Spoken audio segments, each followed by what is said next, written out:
All right, so today is August 12th, 2022. I was actually going to be streaming Cult of the Lamb right now. However, I saw that there is a new set of patch notes, an update preview on the forum, and I skimmed it, saw a couple of lines that were just chef's kiss, and I was like, okay, crap, I need to go over this. So we're starting off on Guild Wars 2 after all. So let's dive into it. August 23rd, that's my birthday, balance update preview. A message from the Skills and Balance team. Who wrote this? Ruby wrote this. Hi all, in our August 2nd balance update preview, we mentioned that we added yet another balance update to our schedule for August 23rd to address some lingering feedback from the June 28th release. Below you'll find the comprehensive preview of that update. While there are a handful of updates that impact all game modes, our focus for August 23rd is largely on PvE gameplay. We'd like to hear your feedback on this. Please take today and the weekend to read through it, think it over, and share your thoughts. We'll be keeping an eye on the conversation, listening to what you have to say.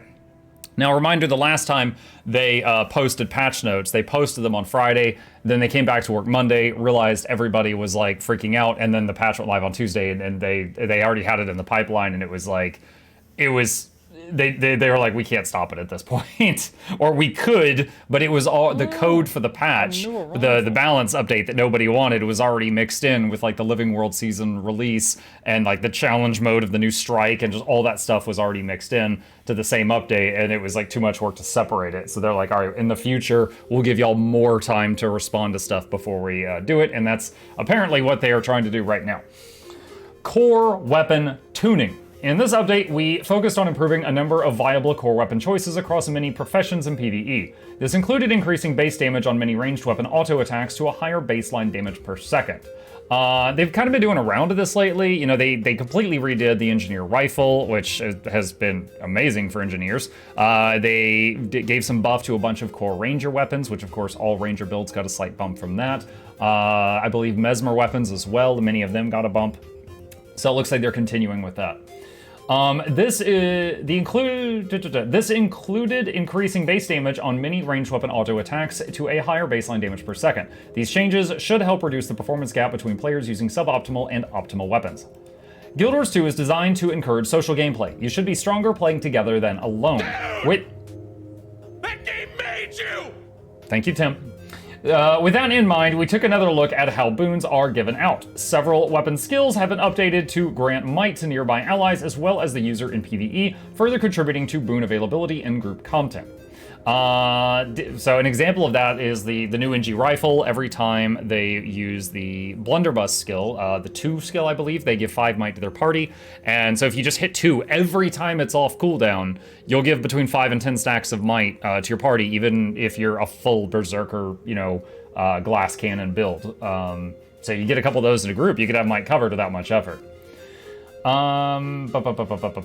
Damage build improvements. Our player community develops builds that are considered the gold standard for effective play, so we review them regularly. We made changes to some elite specialization weapons and traits to make various builds more competitive.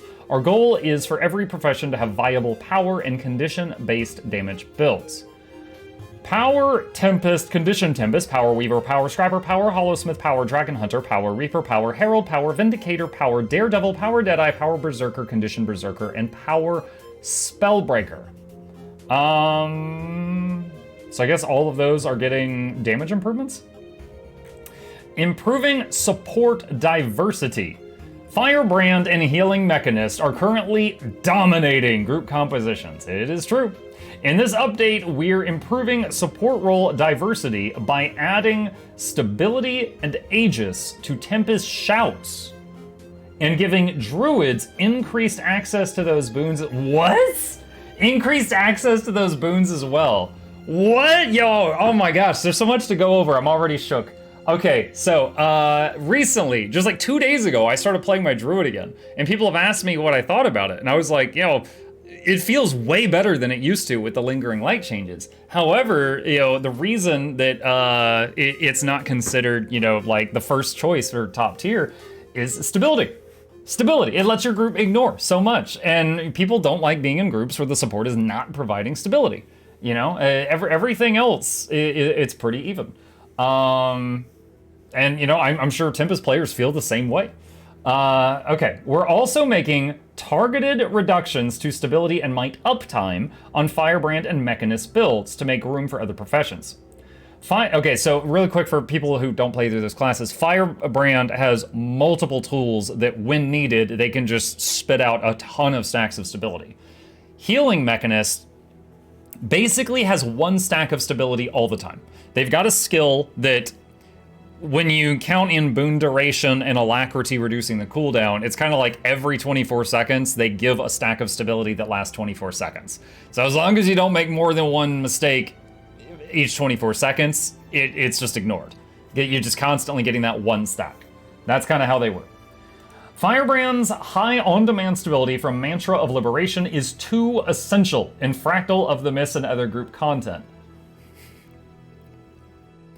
This could have been written 5 years ago, 4 years ago, 3 years ago, 2 years ago, or 1 year ago, and it would have been exactly the same sentence and exactly the same amount of true.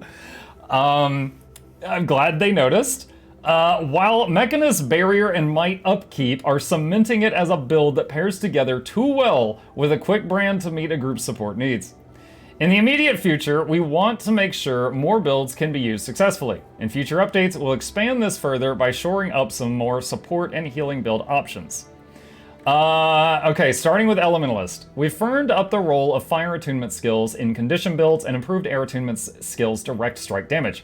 Tempest Transcendent Tempest trait has more than doubled in power to set it apart as the keystone choice for damage builds. Staff. Fire, Fireball, hold on a sec, I'm skimming. Okay, all of this is PvE, all right? All of this pages. Fireball. Damage multiplier increased from 1 to 1.4. 40% increase in damage. Now also inflicts a stack of burning with a 1 second duration. Lava Font now inflicts 1 stack of burning with a 1 second duration on each strike. Flame Burst, damage multiplier increased from 0.01 to 1.0. Okay, the damage of that was increased by 10 times. Burning stacks applied increased from 2 to 3. Chain Lightning from air, damage multiplier increased from 0.66 to 0.8. What is that, like a close to 25% increase? Lightning Surge, damage multiplier increased from 1.44 to 1.8. That's around between a quarter and a third increase. Earth Stoning, damage multiplier. Oh wait, yeah, no, you're right. That was a 100 times increase, not a 10 times increase. Yeah. Did not carry the 1. Oh my gosh, what happened? Why did it scroll to the bottom? My hand wasn't even near the mouse wheel. What is going on here? 1 second. Okay. Let's see. Chain Lightning to Lightning Surge. Damage multiplier increased from 1.44 to 1.8. Earth Stoning. PvE. Damage multiplier increased from 0.5 to 1.2. More than doubled. Shockwave. Damage multiplier increased from 0.5 to 2.5. Alright, so this one was multiplied by 5. Shockwave 5x. Scepter Fire. Phoenix. Reduce recharge from 20 to 10. Burning stat count increased from 1 to 2. Jesus. Water Trident. Reduce cooldown from 20 to 10. Earth Rock Barrier. Recharge reduced from 15 seconds to 8.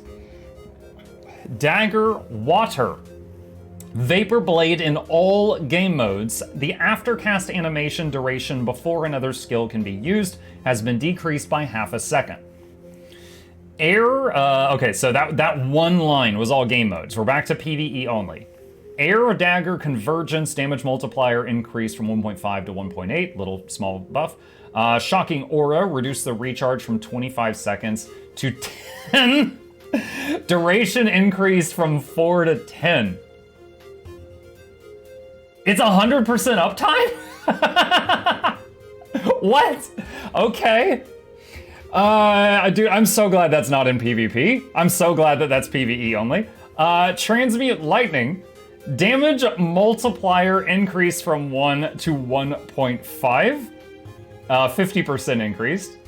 Earth Ring of Earth. Final Impact damage multiplier increased from 1.2 to 1.5. That is a 25% increase, I believe. Earthen Rush, recharge reduced from 18 seconds to 12. Damage multiplier increased from 1 to 1.8. Oh my god. So the damage is almost doubled, and you can use it 33% more often. That is wild. This isn't love, it's an apology. Dagger, oh, dude, I want the final line to be that the downstate lava font damage was increased by 100x or something.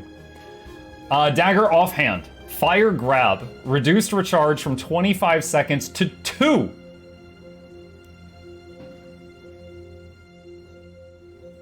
Is that a typo? Matching PvP in World v World. Wait, no, there's no way. There's no way. There's no, hang on. What is it in PvP? It's 20. It's supposed to say 20, not 2. It's supposed to say 20. Okay, there's supposed to be a 0 right after that. All right. Dude, I was like, what? Yeah, panic. All right, water, frost aura. Recharge reduced from 30 seconds to 10. Duration increased from 4 seconds to 10 seconds. Right? See, even the anime girls are excited. Okay, 100% uptime frost aura. Cleansing wave. Recharge reduced from 30 to 20. Air, ride the lightning. Recharge reduced from 30 to 20. Updraft, recharge reduced from 40 to 20. Earth, earthquake, recharge reduced from 30 to 16. Damage multiplier increased from 1 to 3. Wow. Please use the wiki link with icon.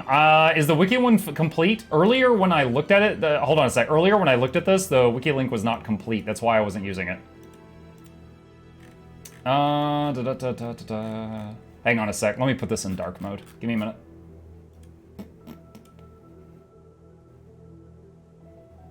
Okay.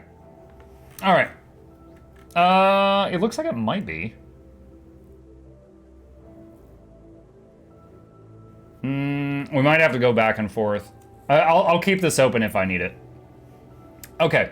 All right, we were right here. From 1 to 3. Churning Earth, recharge reduced from 30 to 20. Tridents, Trident. We're doing underwater. Fire, magma orb. Now also applies 1 second of burning on explosion. Boil. Now also applies 1 second of burning on hit. Steam. Oh, I just realized these two don't say PvE only, chat. So either A, they forgot to write PvE only, or B, this will also affect World versus World. I'm not sure which it is. Steam, recharge reduced from 15 to 10. Lava chains, recharge reduced from 20 to 16. Water, ice globe, recharge reduced from 10 to 8. Ice wall, recharge reduced from 15 to 12.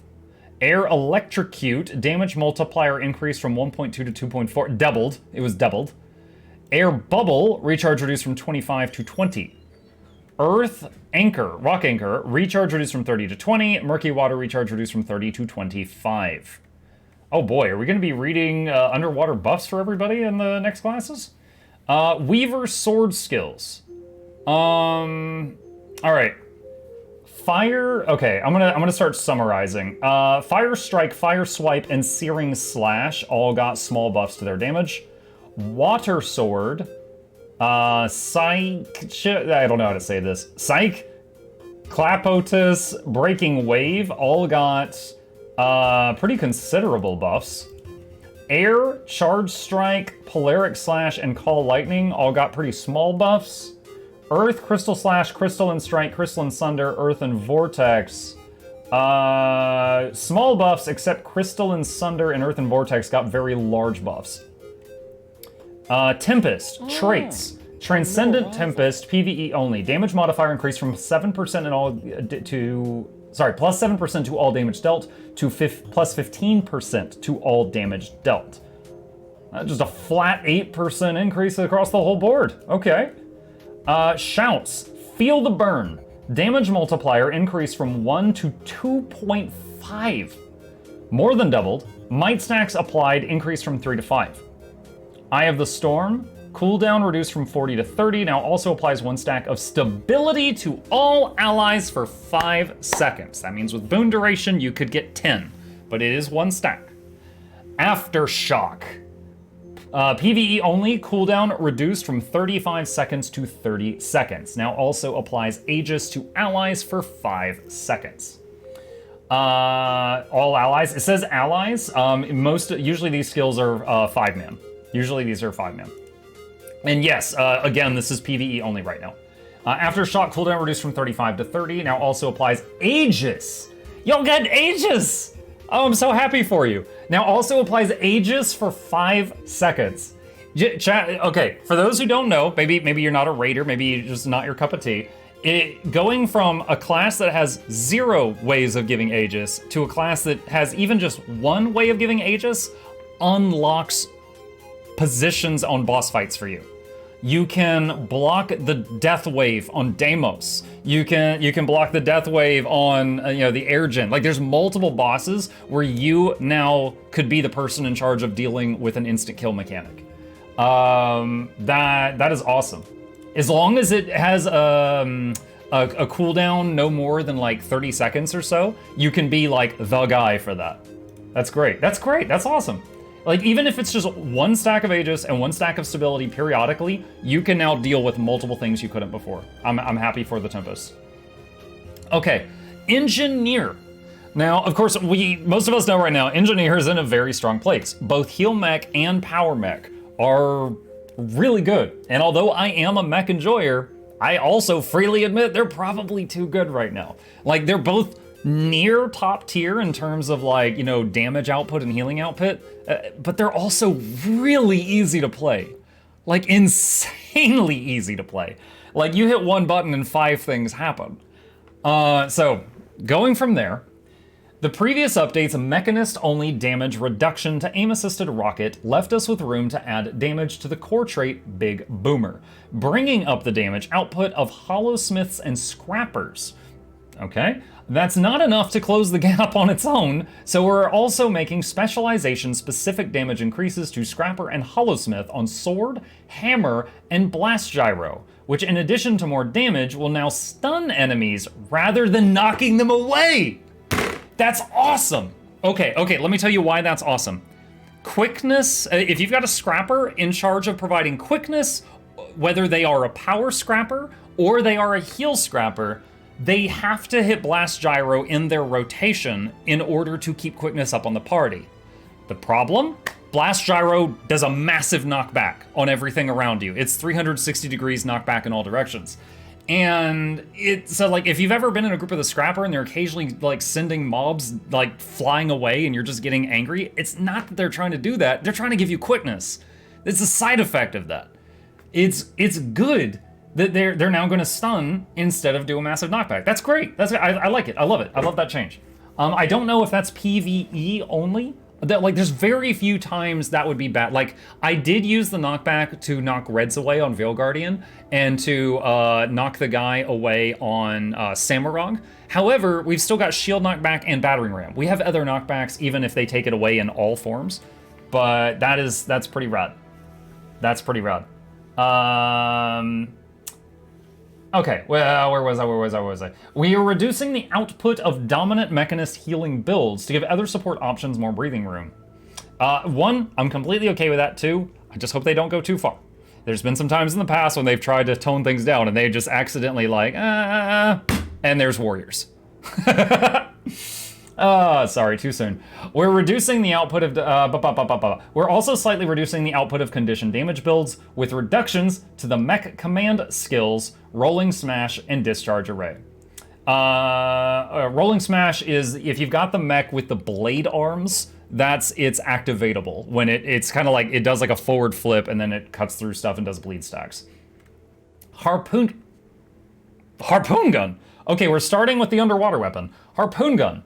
Okay, the Harpoon Gun is very, very bad. Usually if for any reason you're gonna go underwater on a DPS Engineer, you usually have like Engineer Kit or something on your bar because, Grenade Kit on your bar, because the Grenade Kit, just the auto attack grenades are infinitely better than the Harpoon Gun. Like, it's really bad. So, all right, let's read on. Homing Torpedo, animation time reduced from 1.5 seconds to 1 second. Damage multiplier increased from 0.84 to 1.0, applies 1 stack of burning, 1 second of burning. This is now an explosion. Oh my god. Okay, so it's both power, it's Condi, and it scales with the explosion straight line now. Brilliant. I love it. Scatter mines, PvE only. Wait, oh, okay, again. The first line doesn't say PvE only. Maybe that also applies to World v World. Scatter mines, PvE only. Recharge reduced from 10 seconds to 6. It's kind of like a shotgun. Basically, it looks like, you know, those like underwater mines you see in cartoons that, you know, that submarines have to dodge around. They look like those, but you shoot 5 of them out in a fan. So it looks like that. So you get to use your underwater shotgun more often. Timed charge, damage multiplier increased from 1.75 to 3.5. The graphic of timed charge is like, it's a harpoon with like a TNT stick tied to it. So you shoot it and then like a few seconds later, there's a big power hit goes off. So they've doubled the damage of that power hit. Net wall, immobilized duration increased from 3 to 6, soft CC, okay. Utility skills, throw mine, all game modes. The animation aftercast before another skill may be used has been reduced by half a second. The mine will now detonate immediately if there's an enemy target in proximity when the mine lands. Okay, currently the way it's set up is you click the button once, it throws the mine, and then the button flips over and becomes like a detonator, and you have to click that again to set it off. So yeah, I don't mind that. It now causes knockdown instead of knockback. That's all game modes. The only people I can think of being upset about this is this was very popular in World v World because you could throw it and then beep and blow people off of cliffs. You could send them flying off of cliffs and stuff when you were defending certain forts and stuff like that. So I know some of those engineers are going to miss the knockback. With a duration of 2 seconds in PvE and 1 second in PvP in World v World. Damage multiplier increased from 2 to 3. Boons removed from targets increased from 1 to 3. They moved that back up. I'm actually glad they did that. Engineers, I think this is the only way an engineer can remove boons from a target. And it's a long cooldown too. So like it's enough that, like, for example, if you're doing Veil Guardian and you have no other way to remove boons from the Veil Guardians, because they have a boon that's basically invulnerability, you could have an engineer equip throw mine and they could handle that job. Now it was for a while running havoc in World v World. You know, engineers were throwing mines, it was ripping tons of boons off people and knocking them off cliffs. But they took the knockback away and gave us more boon removal back. I think that's pretty cool. And the damage multiplier increased in PvE. So I guess it'll still remove only 1 boon in the competitive game modes, but 3 boons in PvE from what it looks like here. Okay. Med Kit. Med Blaster PvE only. Healing ow! Healing power cut in half for PvE. Oh my god. Oh wow, that's harsh. That is harsh. Like, okay, wow. So Med Blaster is the one. It's the one that looks like it's a squirt gun. It is very, very strong. I think it hits up to 3 targets and a cone, and you can spam it. Honestly, the biggest thing I would like to see for Med Blaster is that they would take whatever AI they used for the 1 skill on the Spectre Scepter that allows them to use their 1 spam on an ally and put it on this. Because right now, the medkit cannot auto-attack an ally. It can only auto-attack an enemy, despite the fact that it does 0 damage to the enemy. So you either have to be pressing the button non-stop, or you have to be auto-attacking the enemy with your squirt gun and having an ally between you and the enemy you're auto-attacking. So I would like to see the Spectre Scepter code kind of implemented on the Medkit 1 at some point. Elixir Gun. Elixir Gun Super Elixir. That's the 5. It does a big water field. It does a condition cleanse, 1 condition cleanse on up to 5 people when it lands, and then it does healing over time. The duration reduced from 10 seconds to 5. Okay, so I guess it still does the condition cleanse, but the amount of healing output is drastically reduced. Explosives, Big Boomer, PvE only. Damage increase changed from 10 to 15%. Congratulations, Scrappers and Hollowsmiths. Light Field Muck, not water. Did I say... okay, if I said water field, it's a healing field. It's a light field, but it does healing over time when you stand on it. Hollowsmith's Sword, Refraction Cutter, damage multiplier increased from 1 to 1.4. Radiant Arc, damage multiplier increased from 1.5 to 1.8. Photon Forge, Corona Burst, might stacks per pulse reduced from 2 to 1, but they are now applied to up to 5 nearby allied targets. Okay, so, you know, they're trying to make it a little more desirable in group play. Scrapper changes. Hammer, Electro Whirl, PvE only, damage multiplier increased from 2.4 to 3. It was already pretty good, but that's nice. Rocket Charge, the aftercast animation duration before another skill can be used has been decreased by 0.35 seconds. You know, all these notes about aftercast animations, this is the first one that I can say, like, I firsthand have very much noticed this one. When you would use the Rocket Charge with the hammer, you were very much just like, Jesus, take the wheel. You were trapped in that animation for a while before you could do anything else. Damage multiplier increased from 3.3 to 3.6 in PvE only.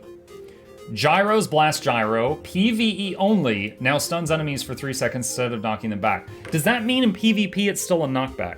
It's probably desirable that it's still a knockback in PvE because of, like, you know, knocking people off of points if you're playing like a decap engineer or something. So I'm not really surprised if they choose to keep it like that. Damage multiplier increased from 2.65 to 3.5. Most people don't really take Blast Gyro for its just power damage, but I mean, yeah, power to it. Okay. Mechanist. Rolling Smash. That's the Condi mech. Blade Arms. Bleeding stacks applied reduced from 8 to 4. Discharge Array. Again, Condi mech thing. Confusion duration per hit reduced from 5 seconds to 3. Crisis Zone. Stability duration reduced. Oh my god, that's huge. Reduced from 15 seconds to 6. Okay, let me explain this one. Crisis Zone is the heal Alak mech would take this. They would usually just be hitting it every time it's up, with rare exception, stuff like Slothosaur. With boon duration, it was like 30 seconds of stability every 30 seconds. So you always had 1 stack of stab up. It would also give Alacrity, but you had that from other methods. It would give Aegis, but the Aegis would usually get wasted because you were just pressing it all the time for the constant stability. And it gave, I think, protection for a little bit. This makes it to where I think most decent mechanists will stop pressing the button every time it comes up and instead save the button for when they need it. Because now it will give Aegis and stability on a shorter shorter duration. And it's gonna be, you hit the button when you need stability or Aegis, not just whenever it's up. Unless you're trying to keep 100% protection uptime or something, but in my opinion, just let somebody else handle that. Okay. And honestly, that puts it more in line with what Tempest just got. You know, you can have 1 stack of stability and use it when you need it.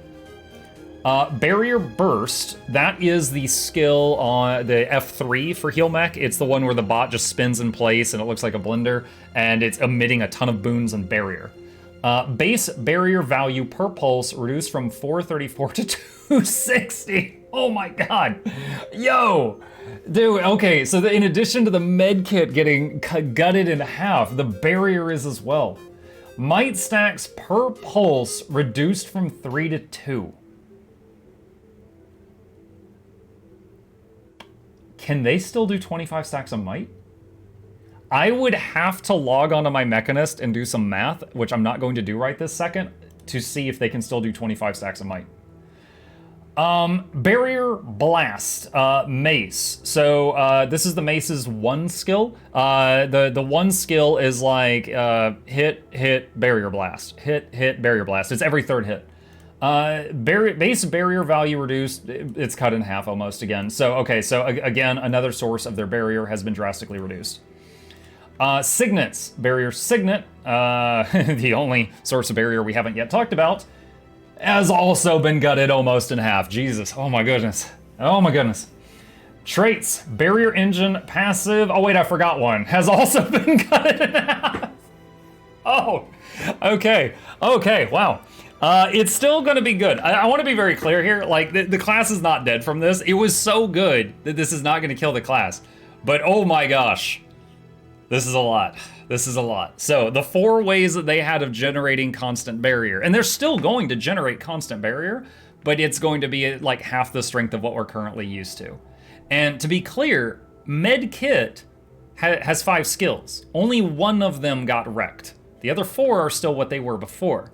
But the 1 was so good, most people just spam the 1. And so, I think we're going to see a little bit more importance in people using the other medkit skills as well. All right. Ooh, Guardian. Multiple stored uses of on-demand stun break and stability have made Firebrand mandatory in Fractal Strike missions, raids, and even World v World for 5 years. I'm sorry. In this update, Firebrand's mantra of liberation is reduced from 3 to 2 ammunition, with an increased cooldown. Together with an added source of stability for both Tempest and Druid, this will provide better parity across different professions support builds in PvE. Firebrand's multiple sources will be countered by higher recharge. Because the Firebrand can get stability from their tomes, but they can also get it from the with their shout skills as well. One of their oh my god, I'm having a total brain dump right now. One of their shout skills, which literally any Guardian can take, a Firebrand can also take it, and then they have that, and also the mantra, and also the tome skills as well. Stand your ground. Thank you. Stand your ground. I started to say shake it off because I was playing Warrior the other day, and I was like, wait, no, it's not shake it off. Yeah, stand your ground is an option all Guardians have. So the Guardian has, or Firebrand specifically, has core Guardian stability and also the Firebrand stability, access to all of that. The Greatsword damage increases benefit Dragon Hunter builds, and hammer improvements will help close the gap between it and other damaging weapons while living up to that weighty feel a hammer should have. I gotta say, it's been a while since I've seen a Guardian of any type use a hammer. Last time I saw one was in PvP during the Willbender beta, I think. The Willbender would teleport on me and then like do the cage around me, and then I would kill him because he was a Willbender. They've gotten a little better since then. If I was having Noxie out of this, then we'd put the I'm not trapped in here with you, you're trapped in here with me meme. All right. Great sword, strike, damn it. Hold on a sec. Skimming. All right, so all the great sword stuff is PvE. Damage increase from 0.8 to 0.9. Vengeful strike going from 0.8 to 1.0. Wrathful strike, damage going from 1.25 to 1.4. Might is now applied to up to 5 allies in a radius of 360. Okay, so again, we've got a DPS build that emits might to its allies. Leap of Faith, reduced recharge from 12 seconds to 10, and damage multiplier increased from 1.25 to 2. Wow. Healing per foe hit increased from 235 to 1,053. That's 4 times, matching PvP in World v World.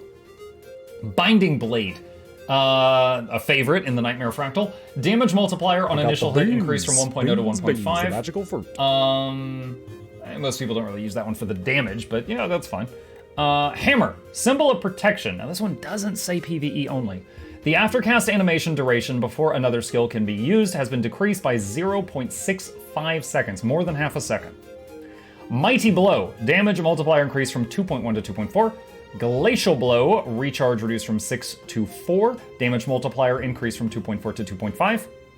Zealot's Embrace, damage multiplier increased from 0.8 to 1.5. This one was almost double.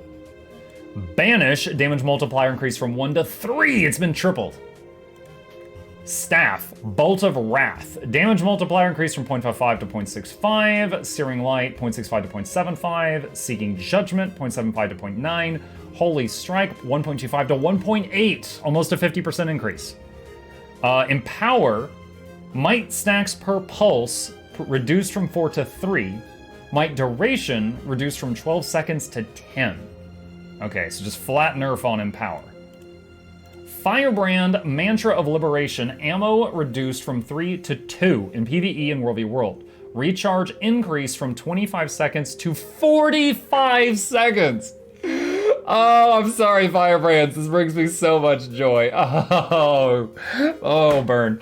Oh, Dragon Hunter. Let's just move on. I don't want to just, oh my god, just, Oh! Longbow, puncture shot, PvE only. Damage multiplier increase from 0.85 to 1.0. True shot. Now allows movement, but reduces movement speed by 50% while casting. This is the one where they would like hold still while lining up a shot and then hit you like a truck.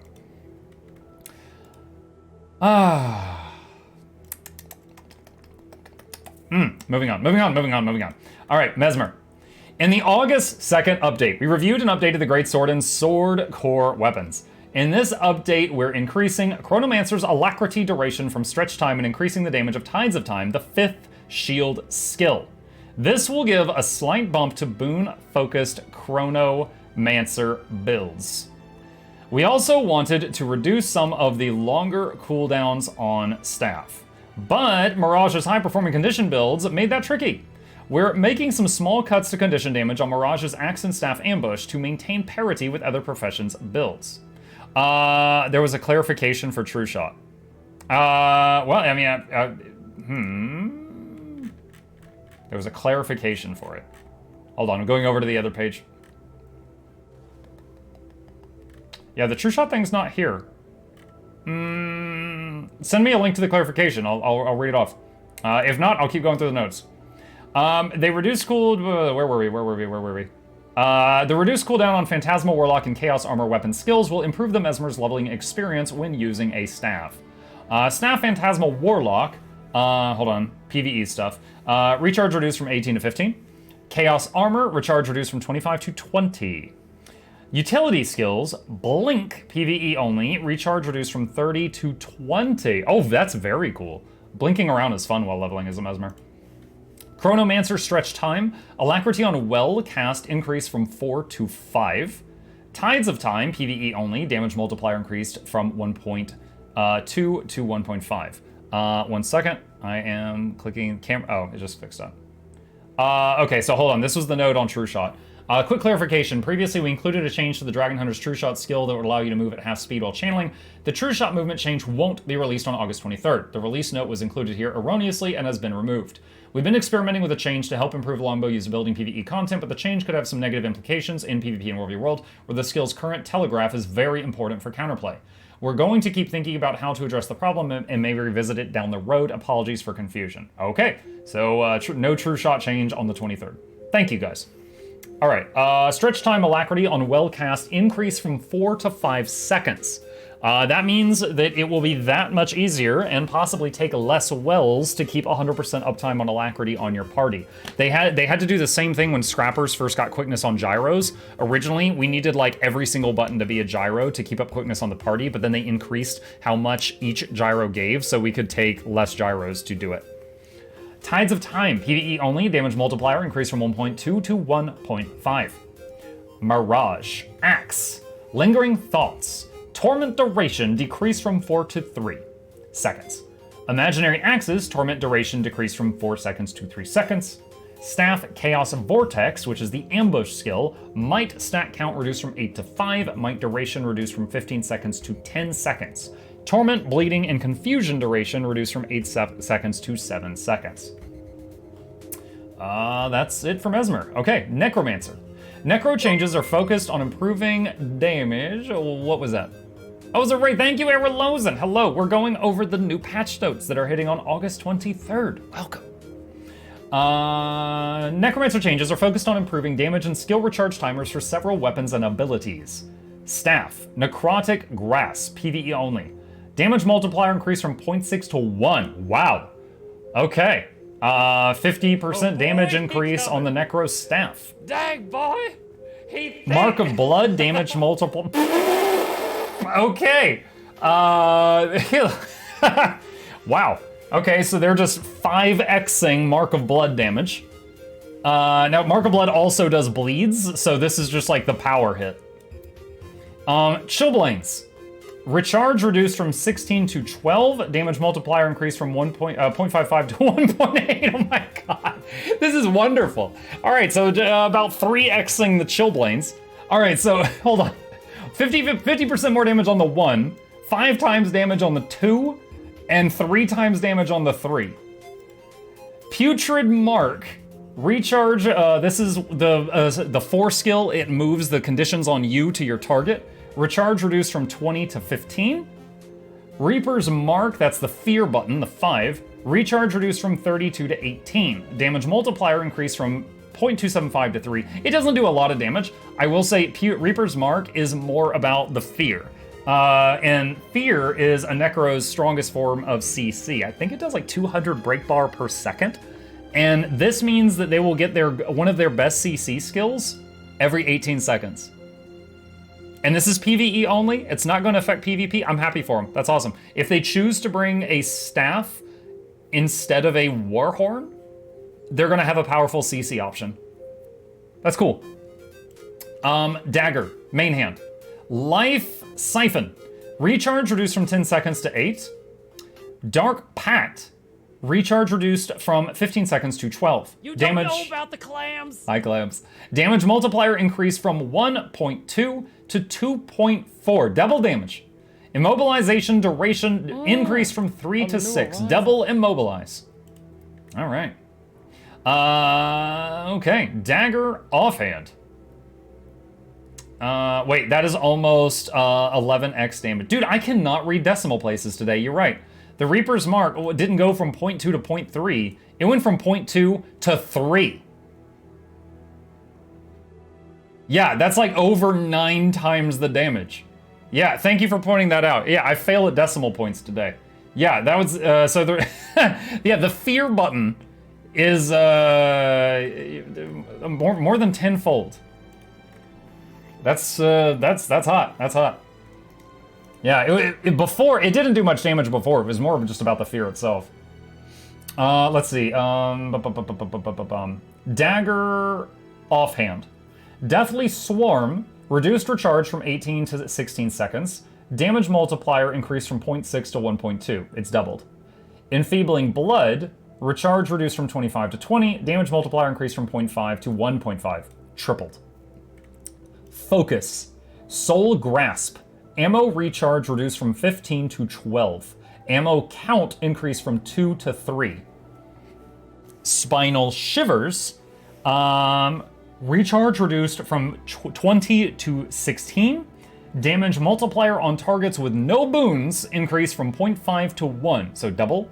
1 boon from 1.125 to 1.625, so 50% more damage about.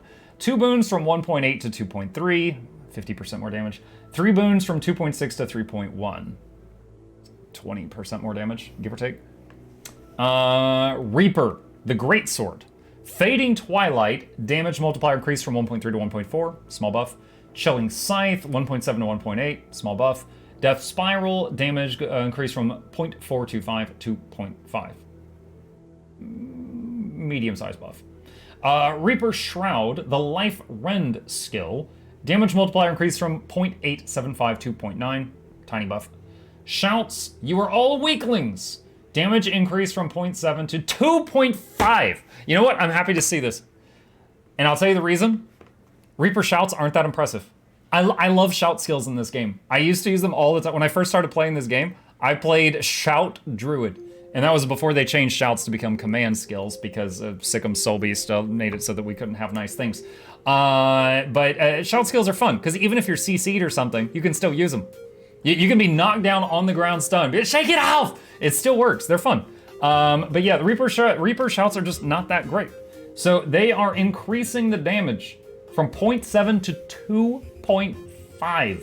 That is more than 4 times. Nothing Can Save You, going from 0.7 to 2. That's about triple. Suffer, damage multiplier increase from 0.7 to 1.5 is getting doubled. Sweet. I would like to see it. I would like to see it. Okay. That's cool. Okay, so that's it for Necro. Yeah, as someone who has enjoyed his Necro some in the past, I'm very eager to see if any staff builds come out of this. I do love Necro. Necro's staff is probably my favorite Necro weapon, but it's kind of only really used in PvP and a few really niche builds in PvE. It's more of a PvP thing. You know, like long range poke, that's about it. But if it can be like usable in some PvE skills, that would be a lot of fun. It's a fun weapon to wield. It just wasn't super effective in many game modes. Okay, we are at the Ranger. All right. Feline pets' auto attacks aren't affected by quickness, a long-standing issue that makes them subpar in group play. Meanwhile, the Aboga is the most powerful pet in any PvE boss encounter because its base attack damage scales with the number of conditions on the target. I happen to be on my Ranger right now, so I can show this. Yeah, the Aboga's auto attack, it's right here. It deals additional damage for each condition afflicting anyone struck. So if it's auto attacking, you know, a world boss that has like 30 conditions on it, it does way more damage. Now, when I say way more damage, I'm talking about it less than a mech. You know, like on my druid, I'll be healing, the Aboga's nibbling at the boss's ankle, and it's, you know, I'm doing like 3 to 5k total with my occasional axe throws plus its damage. But way more than any other pet was able to pull off because of that skill. A release note from 2018 indicated that quickness on felines was fixed. But, oh my god, it did it again. It's freaking forum. Where were we, Ranger? It indicated that this was fixed, but the change didn't make it to the live game. It's kind of embarrassing. They're like, yeah, so 4 years ago, we said a thing, and we've been lying for 4 years.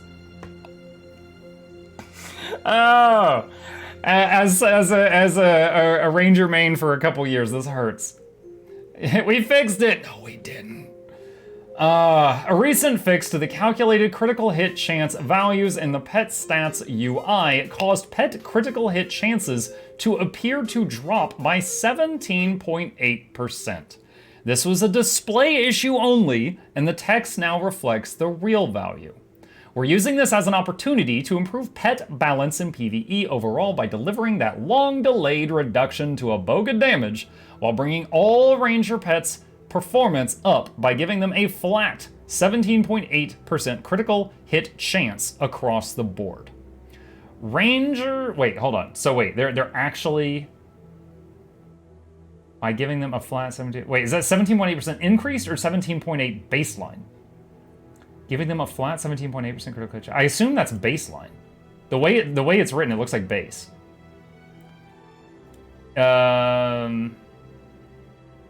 Ranger pets and spirits will now also have a locked defiance bar in PvE. Oh my god. Ranger pets and spirits will now also have a locked defiance bar in PvE, making them immune to crowd control effects. Okay, let me tell you why that's exciting. All right. As someone who's played Ranger on boss fights, Whisper of Jormag, Sabbatha, so many boss fights. We put our spirits where they need to be. Hey, let me see your real war face. That was a Spellbreaker running past, don't mind him. We put our Spellbreaker, dang it, we put our spirits where they need to be, and occasionally the boss does a knockback, and the spirits get thrown into another zip code. And then you lose the buffs for a while until the cooldown comes up, and then we can fix their positioning until the next time the boss does a knockback. So this means if they can't be knocked around the room like pinballs, like one, that is some great quality of life. You're no longer going to lose boons when your Ranger companion spirits get knocked into another zip code. Two, Whisper of Jormag, Rangers with spirits can now do the Fleshworm trick, where they put the spirits on the boss, they're anchored to the ground, and it stops certain mechanics. So, twofold. That's fantastic. Now, honestly, the pets getting the bar, it wasn't really needed, but I'm okay with it. Because it's unlike the Mechanist pet, like the Mechanist pet's F3, where it would do the spin and channel. If that was interrupted, your group would lose a lot of their boons. It needed the Defiance Bar in PvE because it wasn't smart enough to avoid mechanics. So the fact that they're getting this doesn't really surprise me, but it wasn't needed as bad as like the support mech needed it. But let's continue reading. This quality of life improvement will ensure that their skills are available for use when needed and that pets will perform more consistently in PvE content. All Ranger pets chance to critically hit has been increased by 17.8%. Definitely going to have to do some testing of the different pets, because it's pretty easy. We could just go into the special ops room after August 23rd, go in there, and then set up a dummy with all conditions, get a pet with all boons, attack, parse it for 60 seconds, next pet, attack, just keep doing that, and test the different ones and see how they do. PvE only. All ranger pets are now immune to CC when on a PvE map. Feline pet family. The auto attack is now affected by quickness. That's what you said 4 years ago. How can we trust you now? White tiger. Fixed a bug that caused a delay before this pet could act when summoned. Guardian's roar. All game modes. Casting time reduced from 1 second to 0.4 seconds. PvE only, cooldown reduced from 30 seconds to 25. Okay, let me talk about this for a second. So, Ranger had no way of giving its party Aegis. In End of Dragons, one of the 4 new EOD pets was the White Tiger. The White Tiger's activatable skill, which was Guardian's Roar, gives the party Aegis, 1 stack of Aegis. It's an on-demand single stack of Aegis. So again, it unlocks some different things for you, such as CM Deimos being the Aegis guy for your group. However, the 1 second long cast time made it a little bit more challenging to time. You had to do it more ahead of time than when you actually needed it. So shaving some time off of that animation, I think, is a good thing.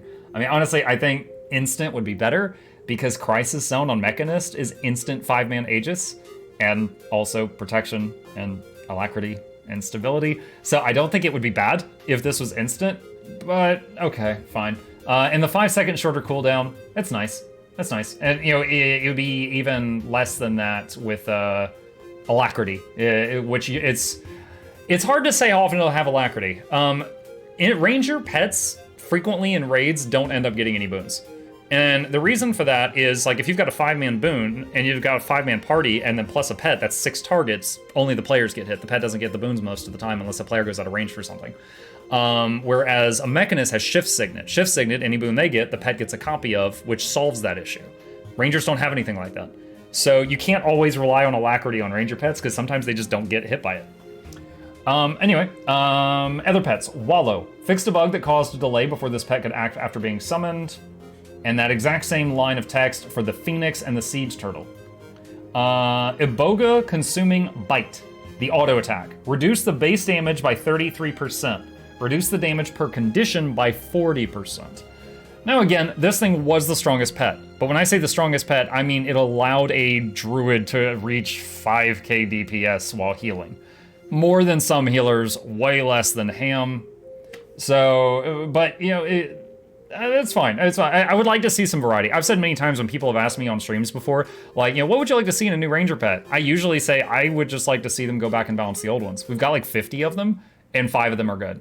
They have like literally the artwork's already done, the skills are already there. They just need to play with the math. It's like 90% of the work's done. It'd be way easier to work on playing with those than making a whole new one from the ground up. So I'm completely okay with this. And hey, I might get to try raiding with cats in the group next time. We'll see. Spirits. Ranger Spirits now immune to crowd control and PvE maps. Druid. Glyph of Equality in Celestial Avatar. Range increased from 300 to 360 in all game modes. Now applies 5 seconds of stability to allies in PvE only. Oh boy. So Glyph of Equality right now is an AoE daze if you're in not Celestial Avatar.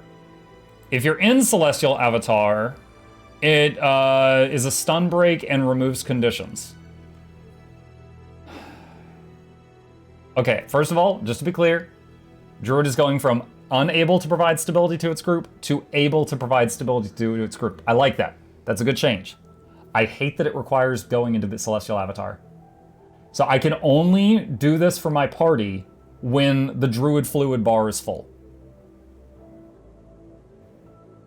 Tempest didn't get that limitation. Firebrand doesn't have that limitation. Mechanist doesn't have that limitation. Literally no one else has this limitation. But we do. Additionally, currently, we need 3 spirits to keep up alacrity on people.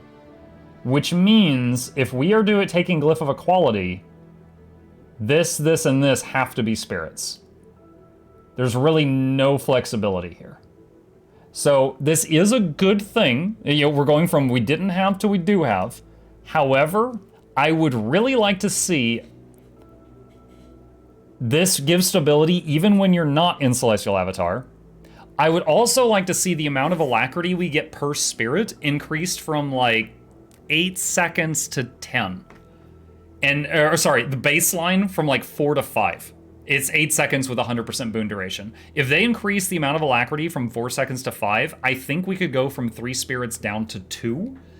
And then we'd have a little bit more flexibility for bringing like a knockback on a fight where we need it, or a stun break on a fight where we need it, stuff like that. So yeah, it's cool, but because of the 3 spirit requirement, I would only bring this version of stability when I had to.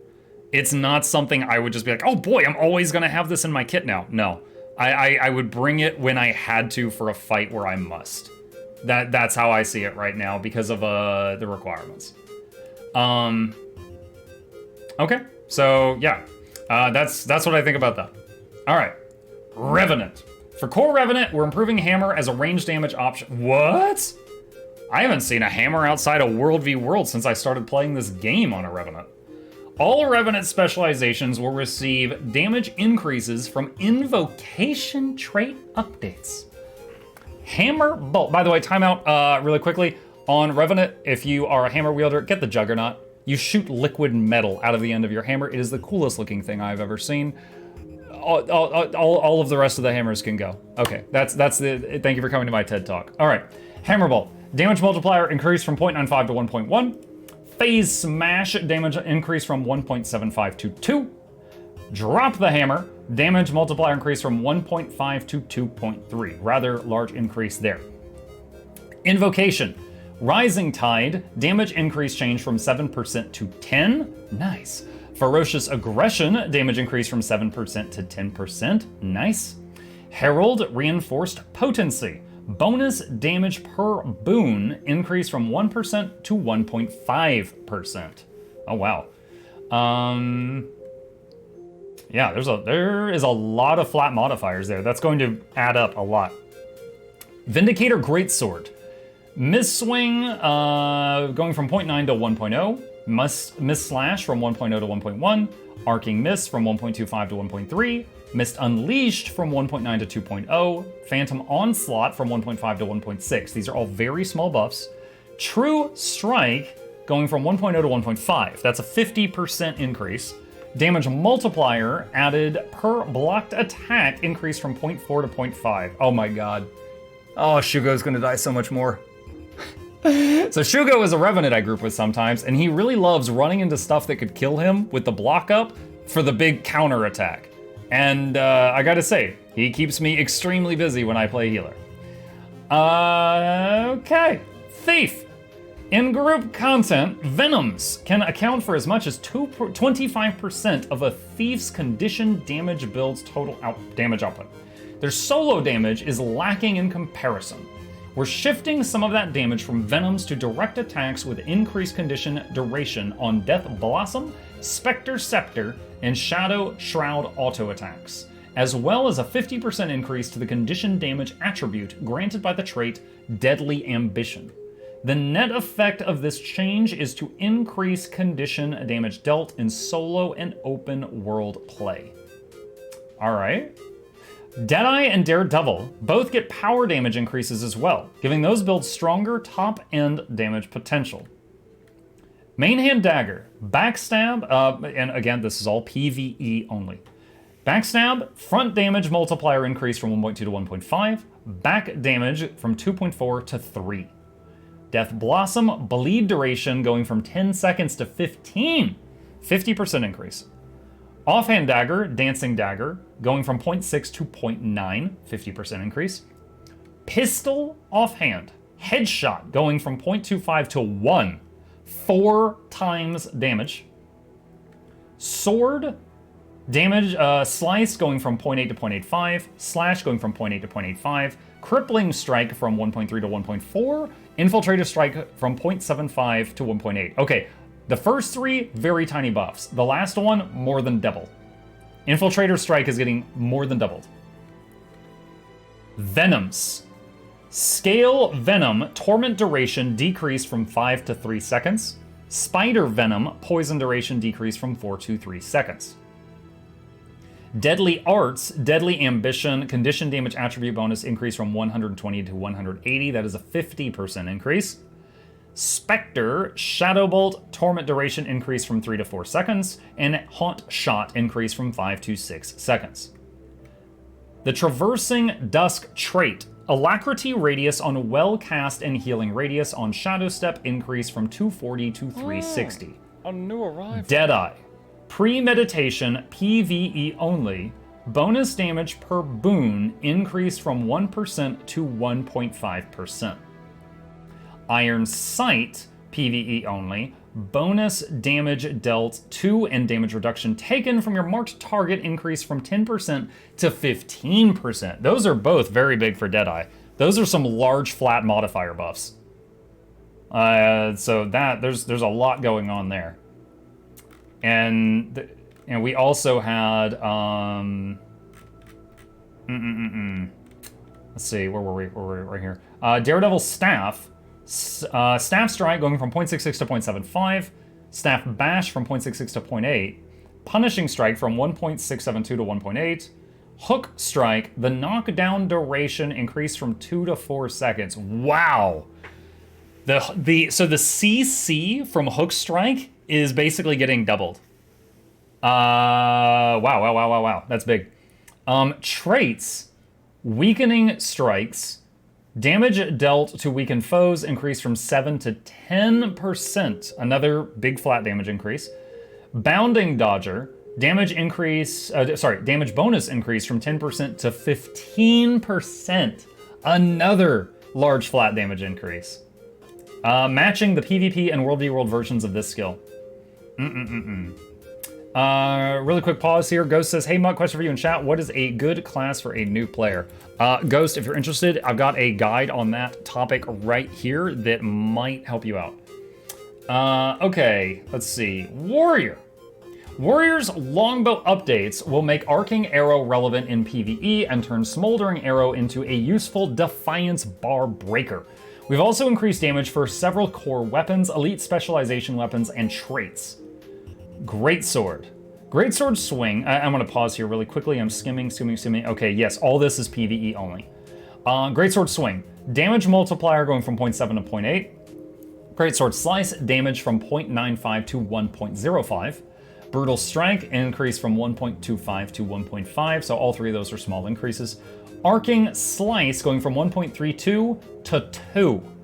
So very large increase in damage. Damage multiplier against foes with less than 50% health increased from 1.98 to 3.0. Another very large increase. Blade Trail, damage multiplier increased from 0.75 to 1.5, doubled. Rush, damage multiplier increased from 1.7 to 2.5, substantial increase. Main Hand Sword, Sever Artery, going from 0.6 to 0.8. Gash from 0.6 to 0.8, Hamstring from 1 to 1.2, so those three of those are decent bonuses. Savage Leap, damage multiplier increase from 1.6 to 2.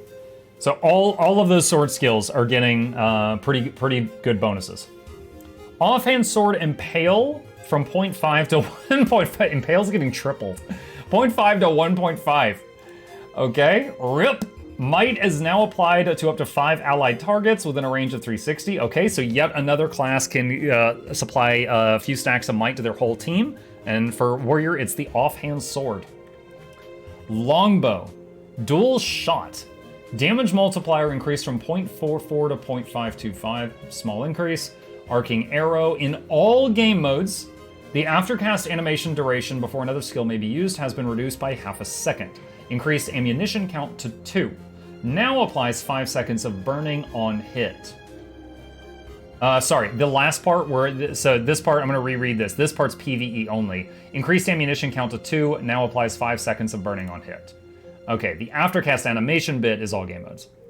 Smoldering Arrow now also applies 1 second of dazed on hit, which makes it a CC option. Oh my god, are we going to see Longbow in PvE? Literally, in all the time I've played this game, I think I've only really seen a warrior use a longbow in World v World. I think I've seen it in PvP once or twice. And I remember it caught me by surprise, and then I killed the guy. I was like, wow, is that a longbow? What? And then I was like, wow, that was interesting. Okay. All right, rifle. Fierce shot. PvE only. Damage multiplier increased from 0.605 to 1. Almost doubled. Might is now applied to 5 allied targets within a range 360. Another weapon that gives might to allies. Explosive shell. Damage increased from 1.25 to 1.5. Hammer Earthshaker. Damage multiplier doubled. Hammer Shock. Damage multiplier nearly doubled. Arms trait. Furious. Condition damage per stack increased from 10 to 15. That is substantial, 50% increase. Berserker, Shattering Blow, damage multiplier increased from 1 to 1.5. Sundering Leap, damage multiplier doubled. It's doubled. Those are both substantial changes. Traits, Bloody Roar. Damage bonus increased from 20% to 25%. Another class getting a large flat boost to their damage. That is a very good one. Main hand Spellbreaker. Now, Spellbreaker really almost never sees the light of day in PvE. It's a fun class with a lot of sustain, a lot of counterplay and stuff like that. But for the longest time, it was if you're a warrior, you Spellbreaker in PvP and you Berserker in PvE. If you mix it, you're bad. So it seems like they're trying to blur those lines a little bit. Breaching Strike, damage again, this is all PvE, guys. Breaching Strike damage from 1.5 to 2.5. Massive increase. Precise Cut going from 0.55 to 0.6. Small buff. Focus Slash going from 0.6 to 0.65. Small buff.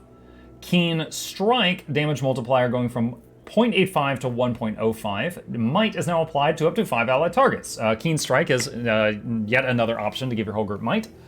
Or a Slicer, damage going from 1.2 to 1.8. 50% increase. Offhand Dagger, Blade Storm, damage multiplier per hit going from 0.35 to 0.5. That's almost a 50% increase. That's actually substantial. Traits. Pure Strike. Damage bonus increased from 7/14% to 7.5 to 15%. Okay, small bonus. Magebane Tether. Damage bonus to tethered targets increased from 10 to 15%. Ooh, another 5% damage increase. Might stacks per second reduced from 3 to 1, but they are now applied to 5 allied targets within range of 360. So if you're doing Magebane and you're doing Offhand Dagger, Main Hand Dagger, or if you're doing Magebane plus a gun, you're probably going to be providing like 10 stacks of might. It's going to be interesting. I'm going to refresh the page here, because I did, we opened this almost an hour ago just to see if they added anything. Last edited 2 hours ago. Okay. Holy crap, did we actually make it all the way through that? That is wild. Wait, what? I used Magebane Tether on my father, but he hasn't returned. Holy crap. Dark. Wow. There is a lot going on there. I'm really eager for this. I'm a little, as someone who's really just getting back into Druid again, I'm disappointed by how they chose to give us stability. Because Druid glyphs, the fact that to use the glyph, we've got to have the mana bar full, and then they only add the good part of the glyph to the other side of it, is like a real bummer. Because it's like, it's bad unless you burn this resource. And the fact that they put the stability there kind of bums me out. But still, in the case of Druid, the pet buffs, the 4-year-old pet bug getting fixed, the spirits getting perma stability, basically, like there's a lot of stuff here that is really nice. I'm eager to see what Staff Necro does. We've got a lot of classes that we're going to see new builds all over the place. That excites me so much. We are going to see new builds all over the place. And it's going to be absolute chaos for a while we figure out what's good and what's stupid. It's going to be wonderful. Would you, let's see, someone said, would you consider revisiting your low intensity builds after these changes? Seems like there might be some new, That's why anytime you look at a build guide, you should check the comment section and check the date on it. Some of those LI builds are still gonna work the same way they did before, but the damage will be different. Some of them I'll have to check to see if anything, got outright broken. Okay. I guess that's it for now. There's a lot here. Again, to recap, 99% of this is PvE only. Most of this hits on August 23rd, my birthday. And yeah, that is how many Tuesdays away from now? That is from the time that you see this video, Tuesday after next. Tuesday after next is all this goes live. Now, that said, they did say they want feedback. So, like, I'm gonna type a post about the Druid stability thing. If you've got anything on there, if you're like, I can tell Muck doesn't play Herald because this Herald change about XYZ is the dumbest thing I've ever seen. Tell them. This is your chance to give some feedback, and, they might listen. Who knows? If you don't write anything, they definitely won't know what you think. So, as always, the link is in the description down below. If you've got anything ad that you want ArenaNet to possibly see before they make these changes, post it on their forums where they are looking. That's where their eyes are, and put it there. If you got any additional thoughts on this stuff that I missed, put it in the comment section down below. Would love to hear from you. And yeah, until next time.